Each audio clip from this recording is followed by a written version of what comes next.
Today is January 27th, 2025. My name is Rob Carter of Kalamazoo Right to Life, and this is Pro-Life Week. Well, wow, the month of January is almost over. Man, the year just started, and wow, time does fly, especially when you get older. Okay, a few things today. I do want to talk about Donald Trump's first week. From a pro-life perspective, it really was an absolutely amazing, exciting, exhilarating week. And there were some things that I just want to mention. Not all of them. There were a lot of things that I won't mention. But I'm just going to kind of do a little diary here. January 20th, Inauguration Day. Trump gives his speech inside the Capitol building. It was an exciting day for him as well, obviously for him. And he issued a lot of executive orders. I mean, dozens and dozens. I think over like a 2 or 3 day period, he signed about 200 executive orders. So it was fast and furious. And one of them, I mean, it's not really necessarily a pro-life issue dealing with abortion, but in his inaugural address, he does mention that there are two genders, male and female, which obviously shatters the whole transgender ideology, and which was an encouraging thing that the president, our new president, is going to take a completely different turn than Joe Biden did when it comes to transgender issues. DEI issues are out the door, as well as some pro-life issues. On January 23rd, there were some rumblings in the morning, apparently, that the White House is announcing that President Trump is very seriously considering pardoning. We've been seeing that for the last month and a half, 2 months, that at the end of a presidential administration, the outgoing president seems to pardon a lot of people. And some of them need it or deserve it, and others do not. And now we see with the Trump administration, he's pardoned a lot of people too, obviously connected to the January 6th riot. But on the 23rd, there was talk that he's going to pardon some pro-lifers who'd been convicted and imprisoned for FACE Act violations. And then I saw that Representative Chip Roy of Texas and Senator Mike Lee of Utah were going to introduce legislation in Congress to repeal the FACE Act. And then I saw, this is all in one day, then I saw later on the 23rd that, yes, President Trump has, past tense, he has pardoned 23 pro-life activists who are serving time in prison for these supposed FACE Act violations. And most of these people are strictly arrested for trespassing. They're in a clinic, they're on their knees, they're sitting down, they're praying, they're singing. They're not firebombing the place. They're just engaging in non-violent civil disobedience. But they're spending, some of them are spending time, most of them are spending time in prison. Apparently, a few of them might be under like a house arrest, but a lot of them were actually in prison. And they're going to be out. Actually, I believe they're all out by now. So that's great news. It's the whole lawfare issue where the Biden Department of Justice went after pro-lifers with a vengeance, and you don't see the Biden people going after the people who vandalized pregnancy care centers or pro-life offices or churches. You don't see that. They were only targeting pro-lifers. Okay, it's all gone. It's all gone with Trump. Then the next day, January 24th, if the 23rd with the release of those prisoners wasn't good enough. Then the 24th comes along, and we have the annual March for Life, the 52nd March for Life. And there's a whole slew of great speakers. I mean, they really had some good speakers. So who's on the dais, speaking? You've got Senator John Thune of South Dakota. I think he's from South Dakota. He is the new Senate Majority Leader. Then he's followed by Mike Johnson, who is the Speaker of the House. He's from Louisiana. And then Ron DeSantis, governor of Florida, gets up there. He talks about, Amendment 4 and how they defeated it. And that was exciting. The crowd was really excited about those three. And then J.D. Vance, our new vice president, comes out and he speaks. And the crowd goes wild too. I mean, and that was Vance's first public speech. And how exciting that in his first speech as vice president, I should say, as vice president, his first speech is on the pro-life issue, being pro-life. So that's exciting. And it does show you there's a real paradigm shift between the Biden people and the Trump people on abortion.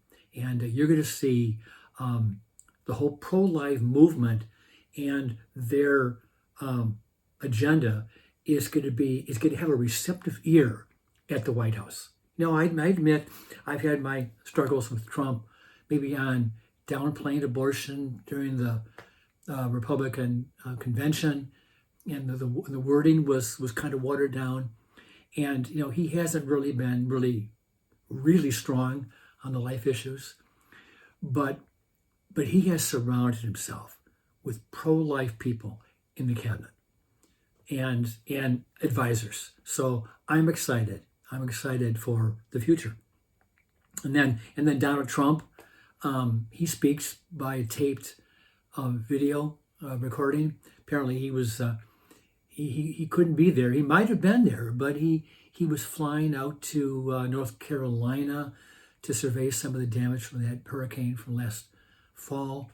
And then he was going to fly out to Los Angeles to see the damage from those wildfires. So he had his plate full, and that was why he was not at the March for Life.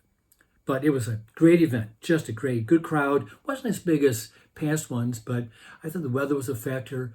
And I think, and I do believe, since Dobbs, the loss of Roe v. Wade, there hasn't been as much of a urgency to attend the march because Roe v. Wade is gone. And I'm not saying that to diminish the March for Life, because they even said this is an ongoing event. We're going to continue this year after year. They even said that even though Roe is gone, we're going to continue this march, and that's great. And then the next day, January 25th, Trump announces that the Mexico City policy has been reinstated. Now, you might be asking, okay, what is the Mexico City policy? Well, back in the early 1980s, Ronald Reagan, he was attending a conference in Mexico City, and he initiated a new policy for the U.S. government that they were no longer going to fund international organizations or non-governmental agencies and those NGOs who provide or fund abortions in other countries. They were going to stop funding these organizations like International Planned Parenthood. So that ended U.S. government aid to these organizations on abortion. Well, it was kind of like a hot potato. Whoever the president was going to change the policy. So after Reagan left office, his policy, the Mexico City policy, continued under George H.W. Bush. It was abolished under Bill Clinton. It was reinstated under George Bush. It was abolished under Obama. It was reinstated under Trump. It was abolished under Biden. And now it's been reinstated under Trump. So you see, if it's a Republican in office, the Mexico City policy is in force. But you're a Democrat, you're pro-abortion, we scrap it. We're going to fund these international organizations that promote and spread abortion all across the globe. So good news on the Mexico City policy. And then today, I got in my mail my monthly update from Right to Life in Michigan. And Amber Roseboom, our new president, is talking here about love. You know, she starts off talking about Valentine's Day. And she asked, you know, what is love? We use the term loosely these days. I love pizza. I love traveling. And then she quotes from 1 Corinthians 13. Love is patient. Love is kind. It does not envy. It does not boast. It is not proud. It does not dishonor others. It is not self-seeking. It is not easily angered. It keeps no record of wrongs. Love does not delight in evil, but rejoices with the truth. It always protects, always trusts, always hopes, always perseveres. And that is a great passage of Scripture. And then she talks here, I'm going to continue reading here. Abortion advocates continue to peddle a lie that perverts truth and twists love into something destructive. Consider a few recent examples. Here's the first one. According to a blog by the National Women's Law Center in Washington, D.C., quote, abortion actually is love. Abortion actually is compassion. Abortion actually is healing. Abortion actually is selfless, unquote. That's horrible. Okay, number two. Or you could listen to the podcast dedicated to reclaiming the way we talk about abortion, entitled Abortion with Love. Or third example, you could even order a t-shirt, Abortion's Love, from the Avow Foundation for Abortion Access. They proudly proclaim that abortion is an act of love for our communities, our families, and ourselves. Well, let's get the record straight here. Abortion is not love. I'm going to keep reading. At Right to Life in Michigan, we know love looks different. Love is doing everything we can as a society to help women make a choice for life.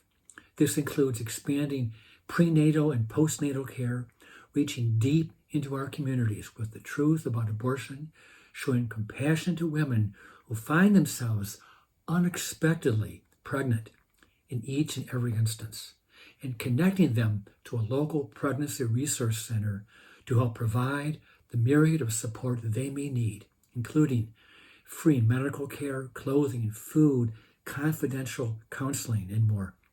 Love is welcoming into our arms the post-abortive woman or women seeking healing, mercy, and forgiveness, and helping them find a future filled with new hope. And that is a great message that Right to Life in Michigan is wanting to share with all the women in the state of Michigan, that we're looking at in this post-Proposal 3 period of time, that life, it is the other choice. And we need to continue to preach that to our friends and our neighbors and our co-workers. And for those who are contemplating ending an unplanned pregnancy, because we know that there is another choice, another option, and that is life. With that, I'll let you go, and I'll see you next time.